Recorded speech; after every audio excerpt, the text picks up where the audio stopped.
Hello everyone, and welcome to Judy's Creations in Crochet.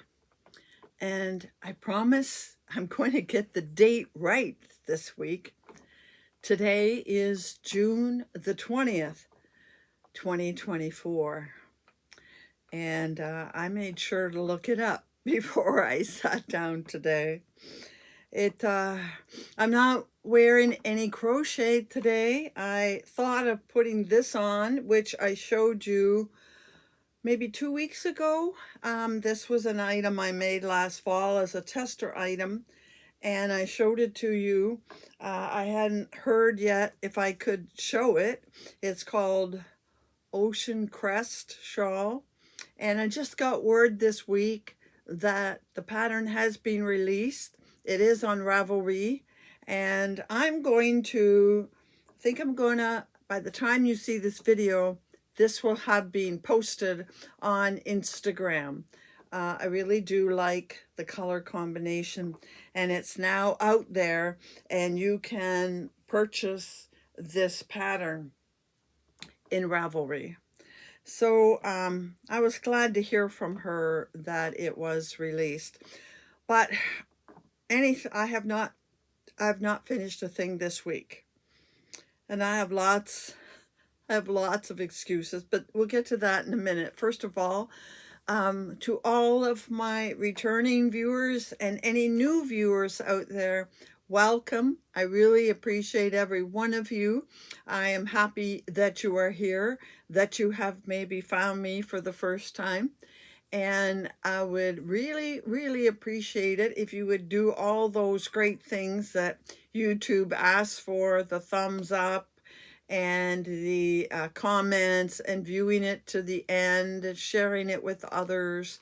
All those things that make our videos known in the YouTube world. Somehow YouTube has an algorithm to figure out who they should promote and what they should suggest to you as videos to watch. And I appreciate all of your support. And for those that don't know, I am coming to you from southwestern Ontario in Canada, which is farther south than parts of the US. And I don't know what it's like in your part of the world today, but in my part of the world, it is extremely hot and humid, and there's a heat advisory out. It feels, the temperatures are reading in the low 30s, and it feels like, with the humidity, it feels like they say 40 or more degrees. Now 40 is over 100, about 102, 3, 4 degrees, somewhere in there. Really hot, really draining. Humidity really saps your energy. And I have to go out and water the flowers. It'll wait till after supper. Hopefully it'll cool down a little bit. So wherever you are, I hope you're staying cool. And I know I have viewers from what they call down under, and I'm sure right now you'd appreciate a little bit of this heat, but believe me, it is really very draining.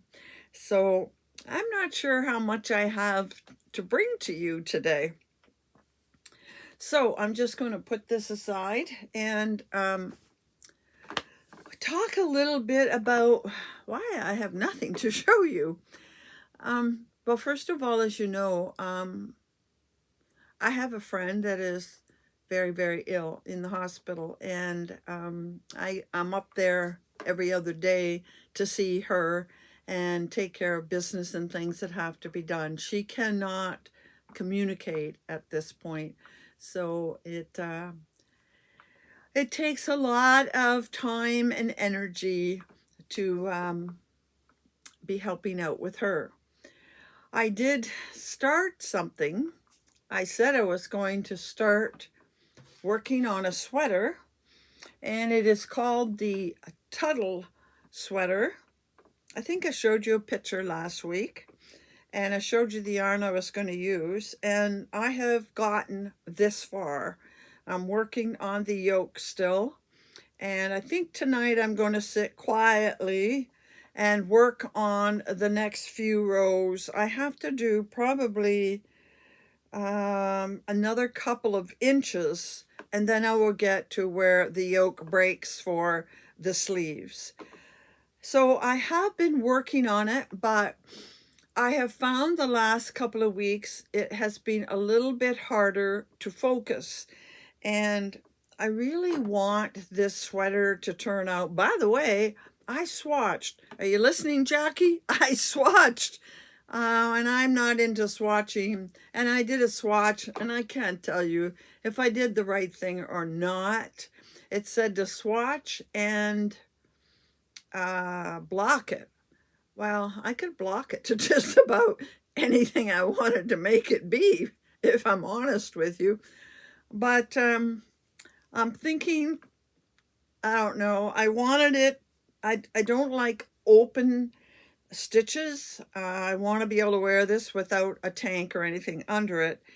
So I'm using, this is a Prim, and it's a 3.5, a C, which is a 3.5 millimeter hook. And I do like the fabric it is giving me. And I just hope that the sizing does turn out, but I have been slow working on it just because I'm finding it very hard to focus. I'm still on the first, and it'll be interesting to see how far 3 skeins will take me.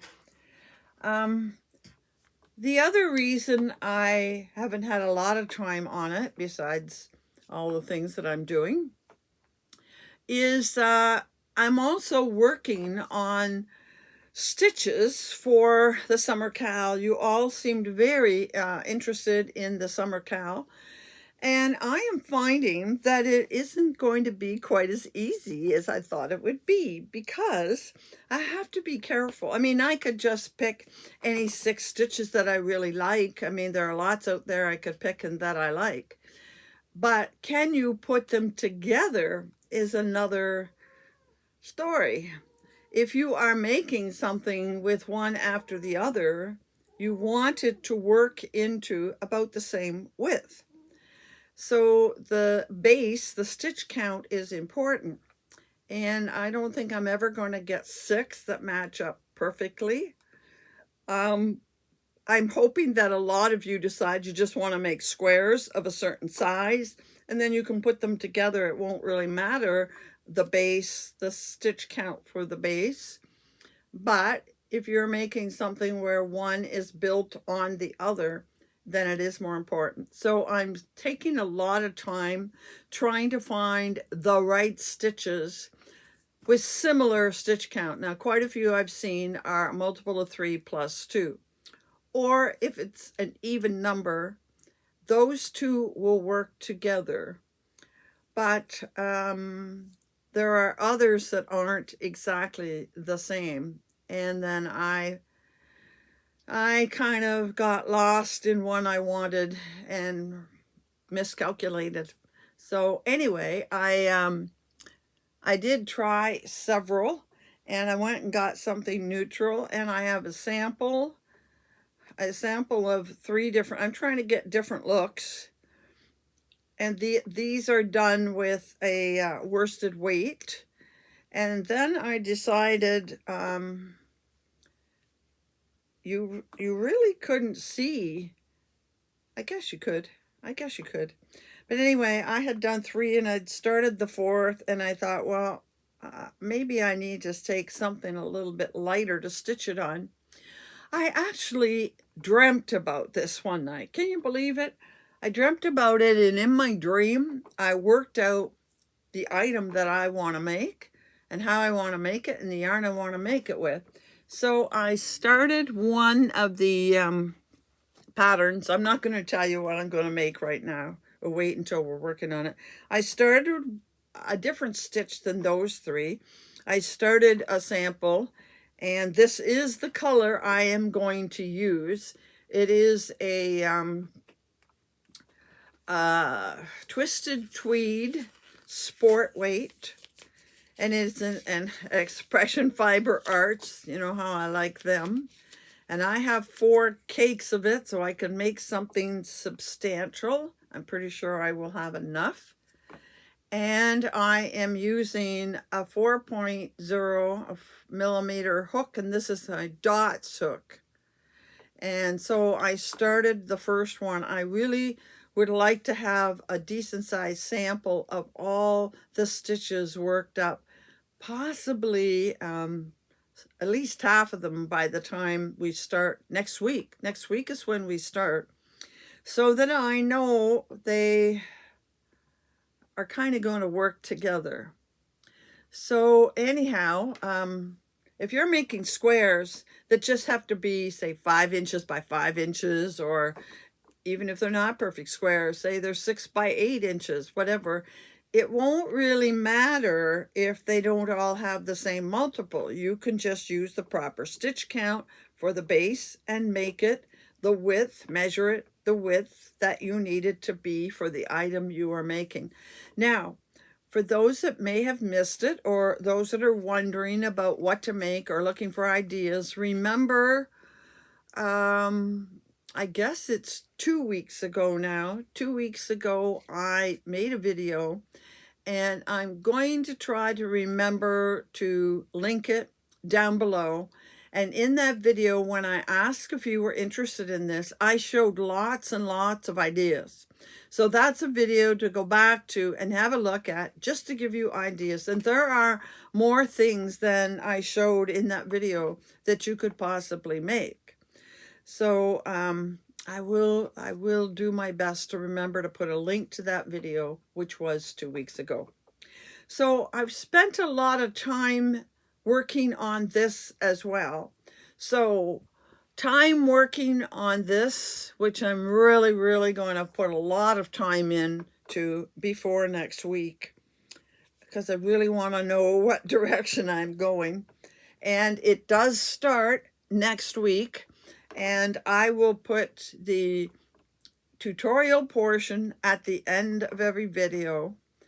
And people have asked for timestamps, and I'm not an expert, but I read up and I think I know how to put a timestamp in so you can find it, especially when you come back to see the tutorial when you're ready to make something. So I will do my best with that. So that is another reason why I didn't get anything finished. I'm busy trying out all of these things. And one last reason why I didn't get a lot of crochet done this past week, my mind really isn't as focused as I would like it to be crocheting. But I think it's going to get better. Right now, the heat, do you find it when it gets this hot, it's hard to focus on things? I don't know, somehow today it's been difficult. The heat has really affected me. But anyway, the last reason that I didn't get a lot of crocheting done was they came and worked on my garden last week. And while they were here doing the work, I was out there, of course, overseeing. You know, they need a foreman. And but I was also working on the labeling system for all my plants. Because I have so many different varieties, I like to know what variety they all are. Now, I don't know the names of all of them. I have kept a record as I bought them, and I had a very poor labeling system in the past, and the labels have either the names have worn off, or the squirrels have gotten in the garden and carried these labels. And of course, some of these little plastic labelers that you put in the ground, they don't stay because of our winters, you know, the freezing and thawing, and everything pops out of the ground and who knows where it goes. So I have a labeling system now that should be a very good labeling system and permanent. And so I was outside working on labeling. When you have 200 plants, it takes a lot of work to label them, figure out where they are, and keep track on your master list. They aren't not all labeled yet. I probably still have, oh, maybe another 35 to go. Some of them have no labels on them. I don't know what they are, so I'm going to have to take pictures and look at my master list and do a little research to figure out the labels. So the workmen were here 2.5 days last week, and 2 of those days for sure I was outside, busy with my labeling, and I had to plant after they finished making the raised bed. I had to do a little planting, and then I had one day that I had to finish up my annuals that hadn't been finished, and I had to transplant some of my current hostas because they were too in a pot that was too small, and I had already decided where I wanted to put a few of them when this new thing got done. So that kept me busy a few days, and as promised, today you're going to get to see the finished gardens. And I've already been out and taped it, which I will be inserting here in a minute. I also tried to put in some pictures from past years to give you a little bit of a comparison of what it was like and what it's like now. And I start in the very front garden. And just before I start the video, I'm going to insert a picture of what it looked like, I think the first year they planted it, just so you can see when the tree, there's a weeping red bud there, what it looked like then and now, world of difference. I was surprised when I saw the picture. So I have a picture to insert, then I have a video of the front garden, and then I'm going to take you to my patio and show you all the back area. And I'm either going to put pictures in the corner or interrupt the video to show you some comparisons of the plants before and now. So I hope you enjoy the trip to my gardens.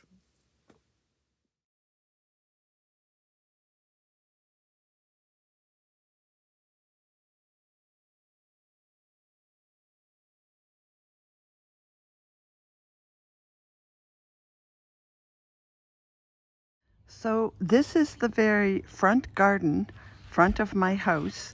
This was the very last step done in the building of gardens in my yard. And you see this willow something or other, red bud, I believe, a weeping red bud. And here we have some of my very best hostas. They've really grown quite large. This one here is September Sun. I don't know the names of all of them. The next one is Parky's Golden something or other. We have the dark one here. It's not showing. The dark one between the 2 outside edges is Revolution. And back here we have Crosa Regal, and these got much bigger than I expected, especially given that it's 10 o'clock in the morning, and you can see we have full sun in this area, and you have to look for special sun tolerant hostas to put in this area, and wow, did they ever do well. And then you see my Asiatic lily. It's bigger than any other Asiatic lily I've ever seen, and I have taken cuttings from it a couple of times. And then moving on, we have one I just planted. That's August Moon. And this one, I'm not really sure the name of it.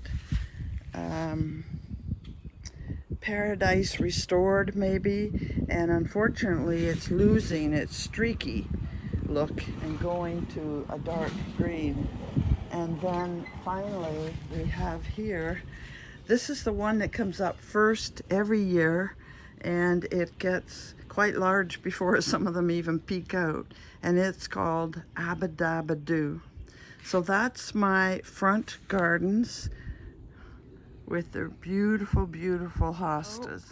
I'm going to try to give you a complete circuit of all of the patio and the yard, showing you all the hostas that I have. One annual pot there, but I have to tell you, that one is called Teacher's Pride.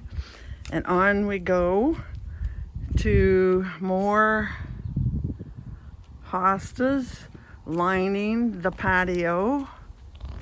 This was one of my very first ones, a very unusual one. I like the curly edges, and it's called Wee. Very unique one. And then we have emerald necklace, a couple of small ones. I've been busy the last couple days labeling things, but some of them I do not remember the names, and I've lost the name tags. This one isn't doing as well as usual this year. It's usually quite full and streaky. Then we go around into the yard. You can see normal size yard, but we'll walk along the edge. This is the path I take as I water the gardens. It's about a 45 minute job. So there's one there. Here's a lilac bush. It's kind of a scrawny lilac bush. And I just finished doing some annuals today. And here we're getting the afternoon sun here because I'm doing this after supper. This is a very, very interesting, unique one as well. You see the different, the stripes and all the different colors. And that's part of a family. I have several in the same family as that one. I may show you if I think of it as we go. So here are some big ones at the back, smaller ones at the front. I'm sorry I keep putting my finger in the middle of it.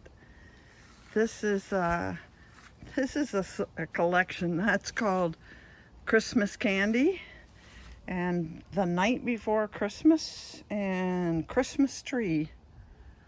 We have some hanging on the fence. I really like that one at the back. And these two are from the first ones I ever bought, and they're both supposed to be very, very large. Finally, this year, you can see how large the leaves are. Look at my hand on a leaf, and it's finally getting big. It's been a few years taking off. You can see they all look somewhat different. What disappoints me is there's another one back here. I got it the first year as well, and it should be as big as the other one I showed you. It should be coming out and filling the garden about maybe 4 feet in diameter. It's not getting as big as it should. And the one that was in the back corner I lost, so I just planted a new one back there. We have some hanging high and moving out. Now this one here is part of that same family of the one I showed you a few minutes ago. You can tell when you have the same kind because you see them streaking out this way, and they generally have 3 different colors. So the white and the 2 shades of green, that's in the same family as that other one.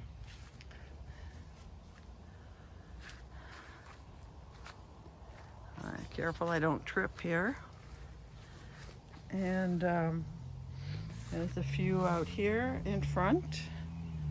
This one is in the same family too, and I have to go do some research because I don't have a name with it. I bought it without a name on it last year when the Hosta nursery near me was going out of business.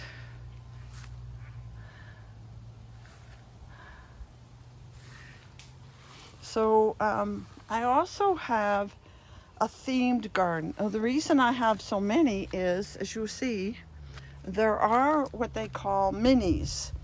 And these are actually mice. This one is called blue mouse ears. This one is called magical mouse. And that little one is just getting going. And that's Mighty Mouse.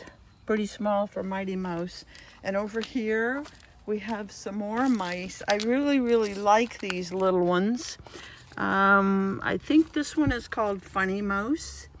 And I don't seem to have a name on that one.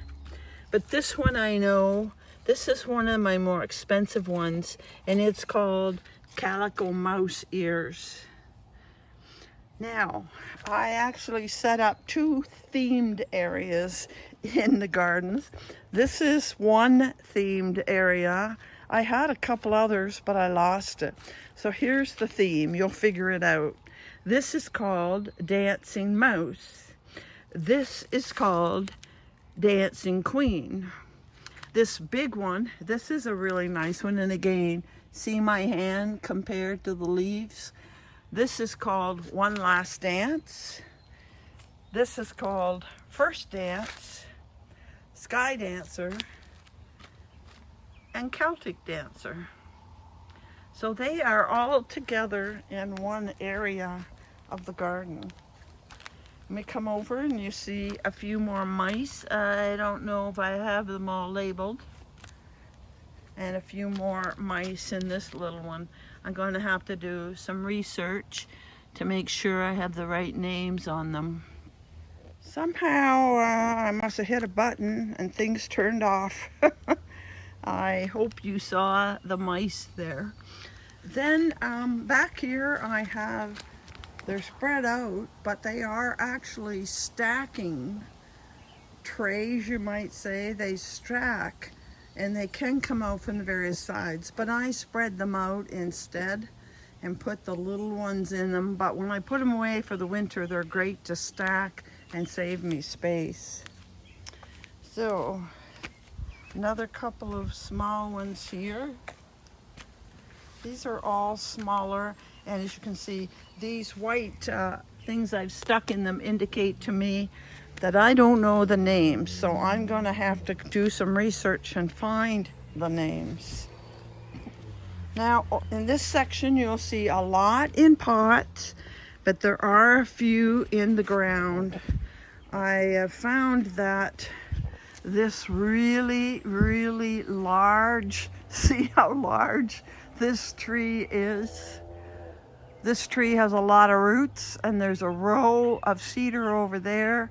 So my hostas were fighting for space with the roots, and a lot of them were actually diminishing, getting smaller. So I pulled them out of the ground and put them in pots. And that's why I have such a large collection in pots, as you can see.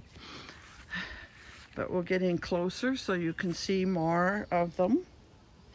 And here I have 2 side by side, again from that family of the streaky look.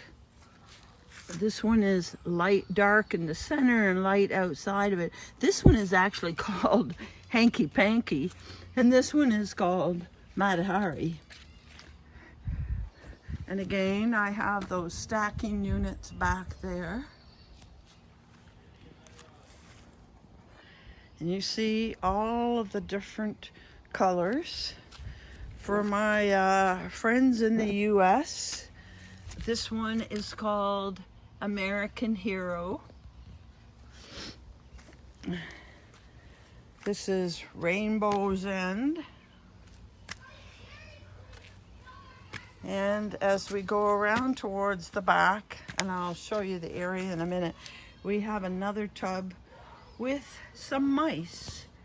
I'm not sure which mice. This one is Royal Mouse Ears, and this one is Mousetrap. This one's Mousetrap. That's Blue Mouse Ears, and this one is the Man in the Moon. The Man in the Moon. They have some of the funniest names. Now I'm going to lift up and show you. when you come off my patio, this is what you see. This is the look from the patio. That's under the tree, the big tree. Behind that fence is a cornfield. Well, it's usually a cornfield. Every so often they put a pumpkin patch just to do a change. But this is the area that just had the work done. This area was not growing very well. And I think the reason for that was the tree and the line of cedars. So I had this raised garden built in, which just happened this week. Now, this big pot in front, I put annuals in, but I have a couple of hostas that are going to be very big, and I will next year put a hosta in that big tub. But here is the raised bed with plants already in it. I put them in the same day they planted.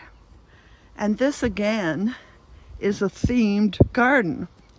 So I'll tell you the names of the plants and I think you'll catch the theme. This one is going to be big. Again, you can see my hand against some of the leaves. I love these streaky ones. I think they're so pretty. This is called Guardian Angel. The next one looks like something got bent there. Next one is Foxfire Palm Sunday. We have a little frog visiting. That's not real. And this next one is Awakening Angel. These go reach straight up and they're called Praying Hands. The one down here is Amazing Grace. And then we have one, looks like the birds have been here. This one is called Faith. The one at the back, and it's going to reach up mostly too, is called Tears in Heaven. This is Margie's Angel. This is Angel Feathers. This is Cathedral Windows, and we even have a little church mouse. And moving down, we have American Prayers, Cup of Grace, Stained Glass, and finally, Earth Angel. So if I stand at the end of this particular one, you can see, hopefully, the length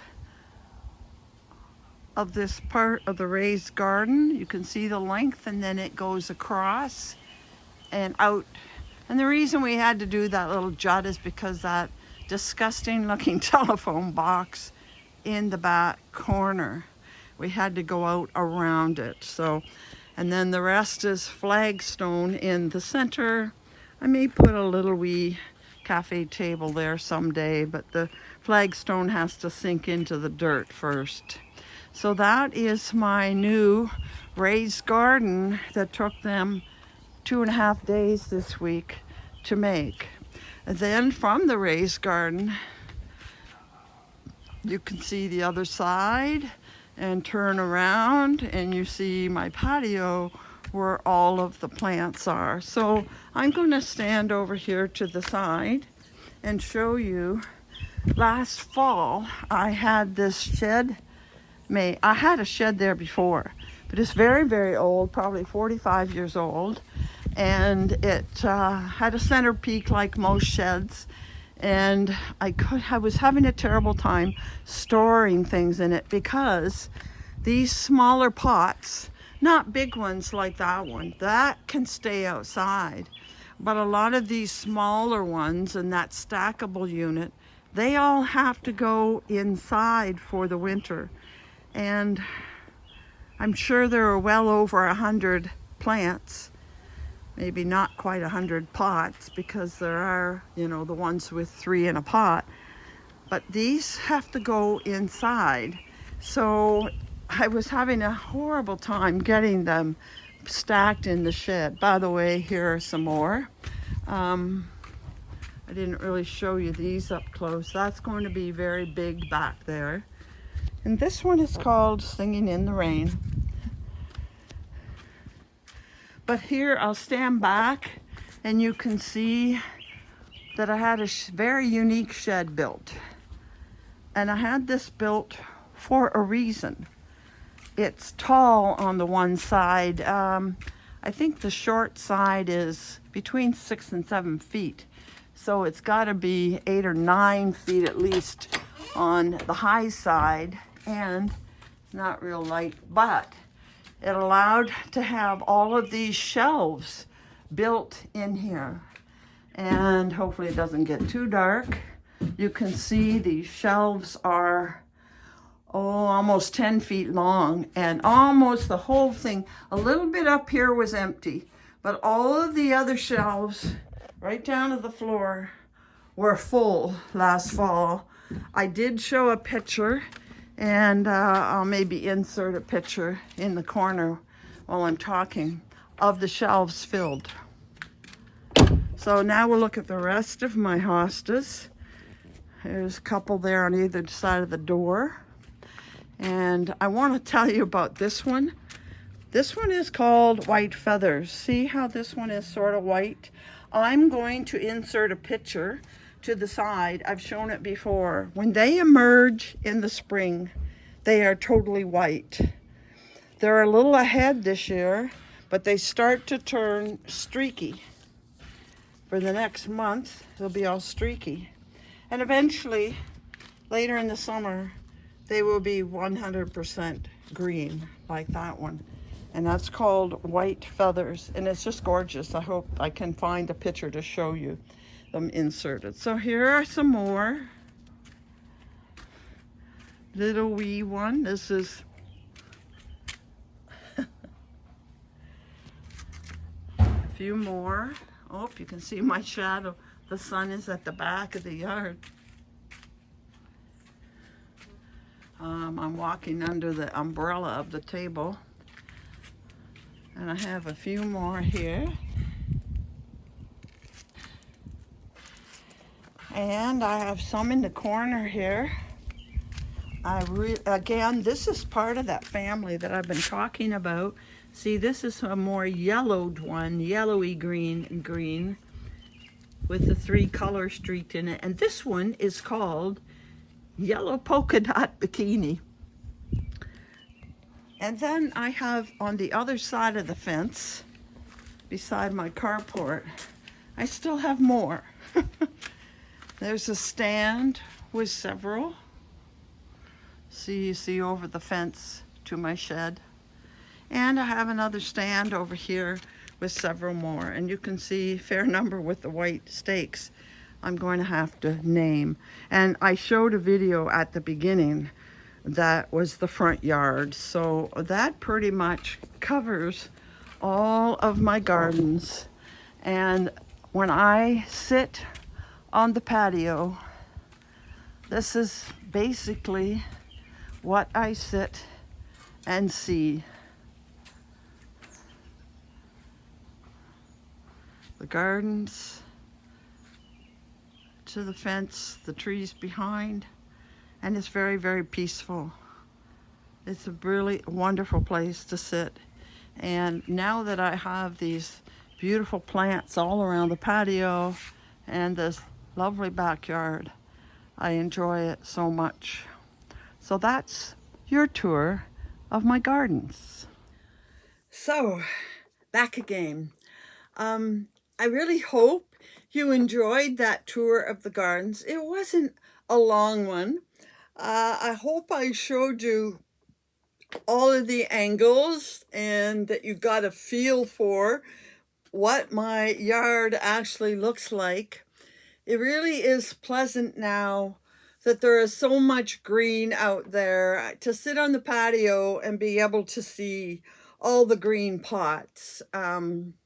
There's still room for more, and I don't stop buying hostas, but like I think I bought 3.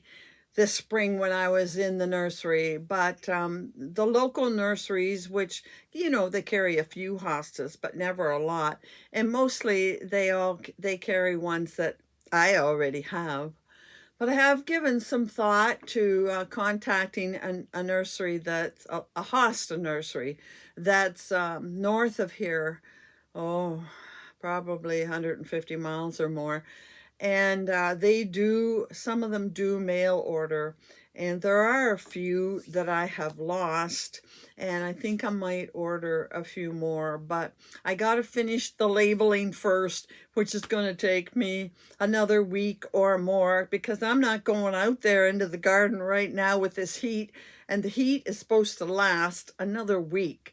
So I'll just be happy if I can get out and do some watering, and that's about it that I will do outside. So I'm staying in where it's comfortable.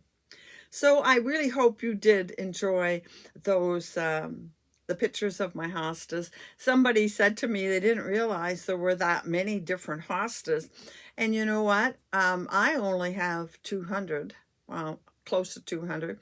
I know a former colleague of mine lives across town. She has a bigger yard than me, and she has over 350 in her yard. Some nurseries carry 1,100, 1,300, but I have seen it said that there are close to 10,000 different varieties of hostas.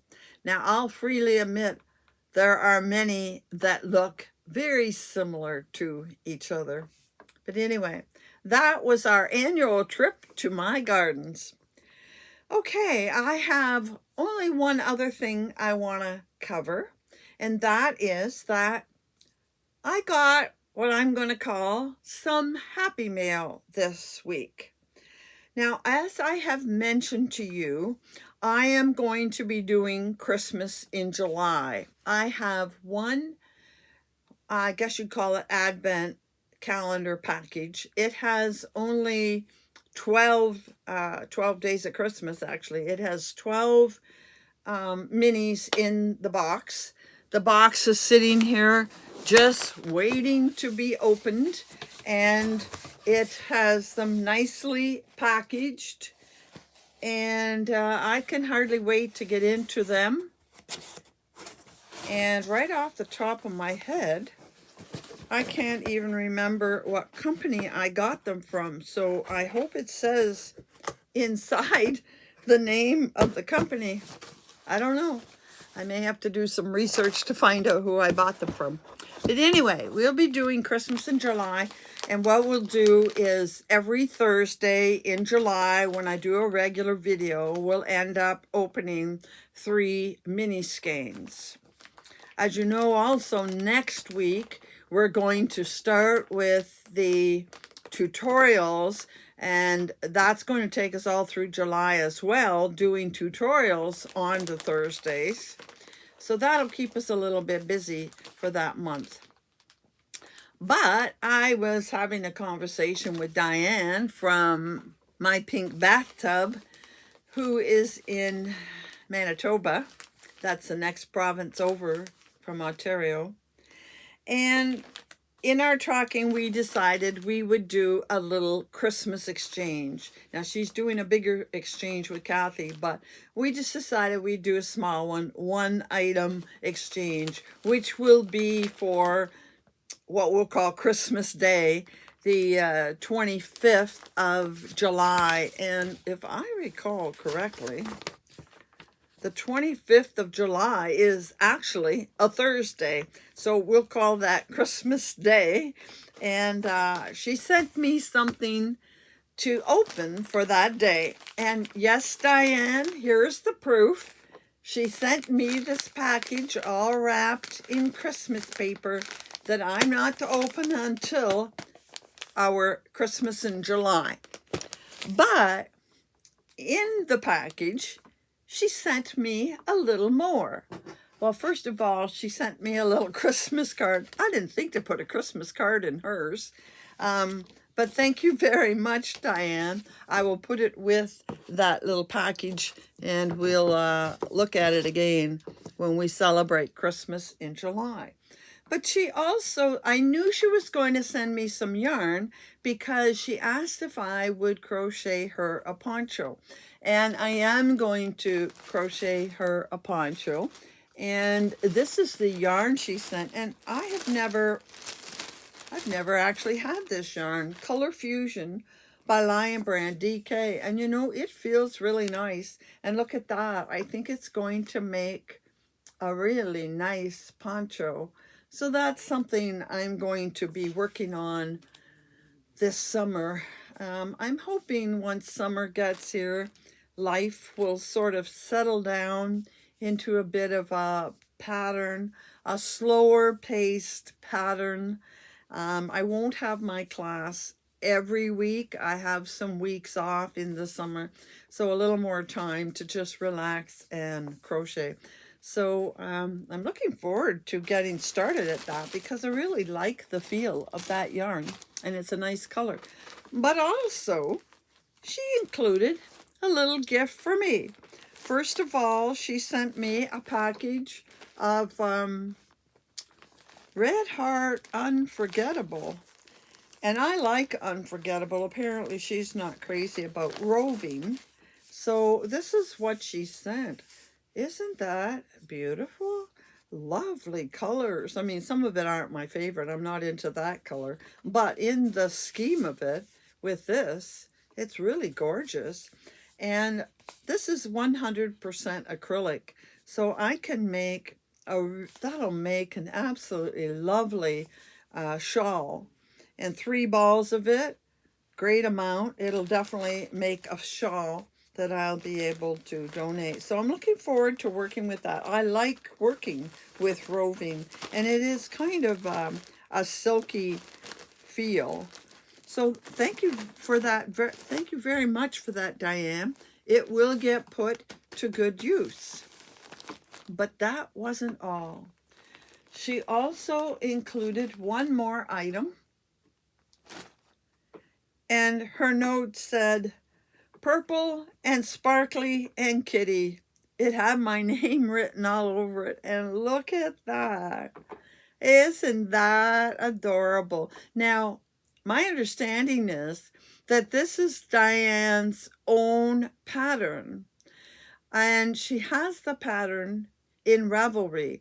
So I'm going to go see if I can find it. And if I can find a pattern, I will link it down below as well for you. But see the purple, and this yarn has purple in it, purple, and there's some other colors too, some pastel colors, and definitely, I don't know, it's very, very metallic-y there, but it's, I don't see that the metallic, if I move it, you maybe get a sparkly, it's definitely metallic. And I think it's adorable. And she said to me, what are you going to name your kitty? Okay, brain, what do you think? I'm putting this out to you. Folks, what should I name my kitty? I'll be happy to hear all suggestions. And I want to find a place of honor for this kitty. So I think I'm going to put it in front of this. That holds stitch markers. We don't need to look at stitch markers. And the purple goes so nice. And right now, Kiki kind of matches too. But this butterfly looks so good with it. So there's the kitty. And hopefully next week we'll have a name for Kitty. And I have a kitty here on the floor showing me his belly. Yeah, he likes belly rubs. All right, just a couple of admin things before we go. Keep in mind we are going to start the stitch tutorials next Thursday, and we will do one every week for 6 weeks. When I start next week, I will talk a little bit more about it. I won't go into specifics. There have been a few questions, and I will hopefully answer those when we get started with the tutorials. The other thing I want to remind you is that your pictures for the June Tropical Bird of the Month are due to me next week Friday, June the 28th. So you have 8 days left to get your pictures to me. I have gotten a number so far. Hopefully there are more to come. And July 1st, we will have our slideshow. Now, this is a shorter video than usual, and that's because life. But I have one more thing I want to ask you or put out there, suggest. I happened to watch Gary from Urban Yarn. If you don't watch him, you should check him out. He does some of the most beautiful shawls and other items. He is, well, you can tell he's an artist. He puts some of the most beautiful color combinations together and makes great items. He is doing another mood board for the summer based on architecture. I did his in the spring when he did the music one, and I think I heard him say he's going to do the music one again next spring, and I will definitely participate in that. As you know, music is my thing, and I had 2 songs in mind at the time when I did The Way We Were. If you recall, I showed you that one. I have another song, so I'll do it in the spring, but right now I just have too much on my plate to think about another mood board. But anyway, the reason I mentioned Gary is that you should check out his mood board, Cal, for the summer. But he also did, I don't know, 6 weeks ago, he did a question and answer video one week. And I got thinking about it, and I thought, that would be an interesting thing to do. So I thought, and he did part 2 just this past weekend, I thought I might do that. I'm sure, you hear about all of our yarny adventures, but maybe you have other questions of the YouTuber you're watching. And I'm open to hearing questions you might have. So you can either put the question in the comment box below, or you can email me. My email is, I'll try to put this on the screen, judyscreations21@gmail.com. It's in the description box below if I don't get it on the screen. But I thought, if you have any questions of me that you would like to ask, things you would like to know about me, now if they get too personal, I reserve the right to ignore them. But I'd be happy to do a Q&A session, maybe sometime in July. So if you would like to get your questions to me in the next week or so, and then I'll make a list, and we'll do a session of Q&A sometime while we're also doing Christmas in July. So I thought I would put that out there, give you time to think of some questions you want to ask me, and we'll do that next month. So that's all I have for you. I'm hoping, hope against hope, that I have my sweater done for you next week. And of course, I have to get lots of samples done for next week to get started on our weekly tutorials. So that's my focus for the next week, are the tutorial samples and my sweater. I really hope this sweater works out and fits nice the way I like it, because I really want to get several sweaters made for the fall. So that's it for this week. Next week, we start the summer cow. So until then, happy hooking.